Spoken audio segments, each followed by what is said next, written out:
Constitution epitomized? Well, in March of 1988, I think about 700 people were brought to be potential jurors. And then in, I think, September '88, they had, on that day in March, we filled out this 40-page form about, people we knew, all the, I guess, people that were going to be witnesses. We didn't know what we were filling out. We didn't even know what the case was about. And I remember reading some of these things and saying, oh, they're talking about some dynamite or something. And I had no clue about anything, but to read this, you sort of got a feeling of what was going to be coming, And then, but in September, the 700 or 800 people were down to about, I don't know, 50 or so. And that's when they were interviewing us on the witness stand. I've never been on a witness stand before. That was very unnerving.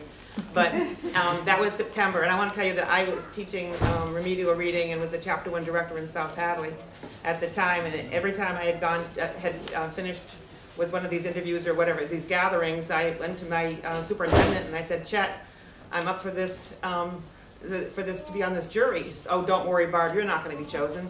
That was in March '88. September 88, went back and said, Chet, I'm still in the running. Don't worry, Barb, you're not going to get it. And then January 9th, 1989, we were selected, 17 of us.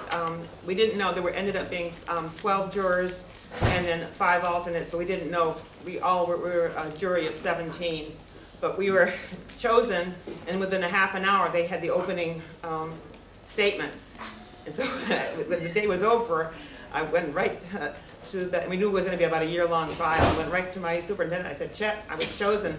He says, they can't choose you. Don't they know that you're working with at-risk children? And I said, Chet, I told you in March. I told you in September.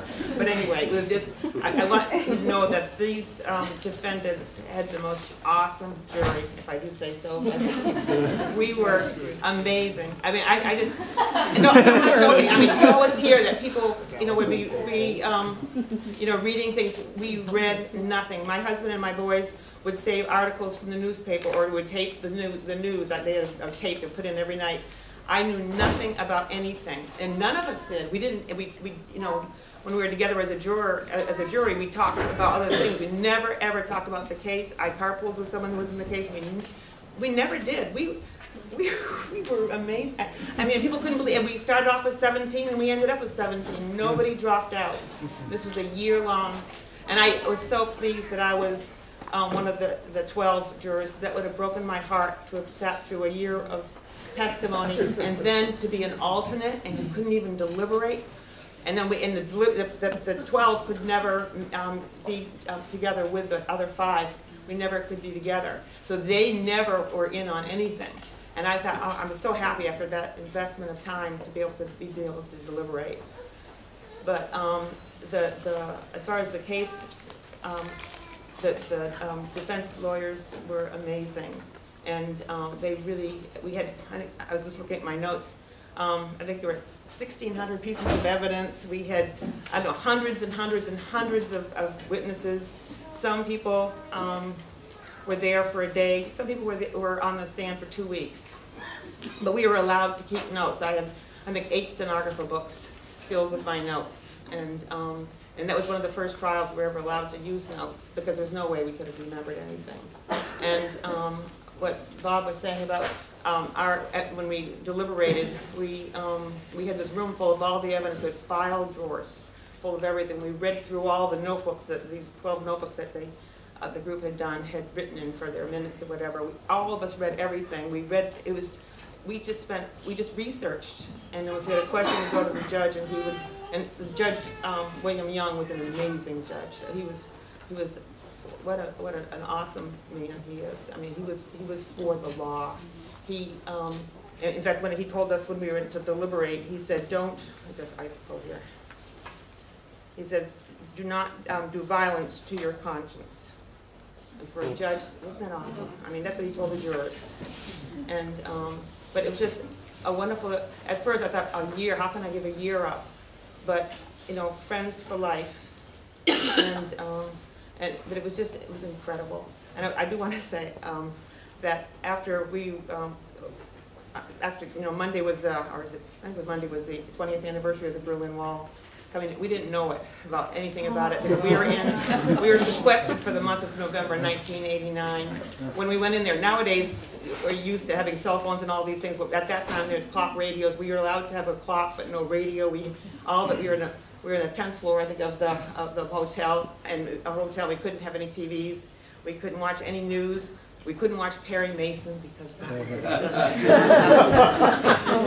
and we had to go. We couldn't talk on the phone to our families. We had to get in line. All of us, I remember sitting out in the hall. We could go in.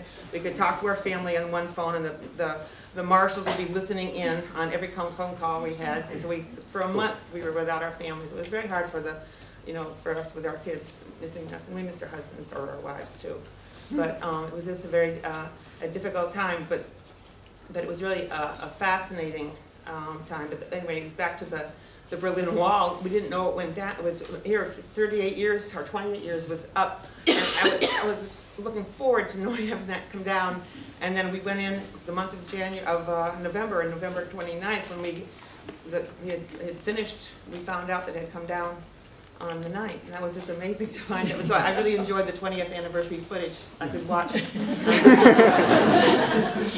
But it just, I do want to say that I remember after the trial was over, and I'm not trying to minimize the 10 months of the trial, but I did want to write to Pat and tell her, wish her luck for her life, because she just enjoyed, and she said when she saw my return address, she couldn't believe I'd written to her, and then we'd become friends.